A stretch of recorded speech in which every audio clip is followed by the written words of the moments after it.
दोस्तों, क्या आप लोगों को पता है कि खेसारी लाल यादव को एक बार फिर से गोविंदा के हाथों बेस्ट एक्टर का अवार्ड मिल सकता है। जी हाँ दोस्तों, आप बिल्कुल सही सुन रहे हैं। जिस तरह से खेसारी लाल यादव का तारीफ हो रहा है फिल्म फरिश्ता में किए गए एक्टिंग के लिए, बहुत ही ज्यादा चांस है कि इस फिल्म के लिए खेसारी लाल यादव को एक बार फिर से बेस्ट एक्टर का अवार्ड मिल सकता है, वो भी गोविंदा जी के हाथों। जी हाँ दोस्तों, आने वाले साल में फिर से अवार्ड शो होगा। और जैसा कि आप लोगों को इस साल देखने को मिला कि खेसारी लाल यादव को बेस्ट एक्टर और बेस्ट सिंगर का अवार्ड मिला सुपरस्टार गोविंदा जी के हाथों। एक बार फिर से अगले साल भी खेसारी लाल यादव को बेस्ट एक्टर का अवार्ड मिल सकता है, क्योंकि दोस्तों गोविंदा जी खेसारी लाल यादव के आदर्श है। और ज्यादा चांस है कि उनको बुलाया जाएगा अगले साल भी, और इस साल भी बुलाया गया था।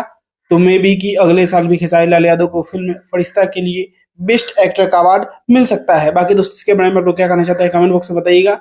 और दोस्तों, इसी के साथ मैं इस वीडियो को यहीं पे खत्म करता हूँ। आप लोग इस वीडियो को लाइक करिएगा, शेयर करिएगा। मैं मिलूंगा आप लोगों से नए वीडियो में। तब तक के लिए जय हिंद, वंदे मातरम।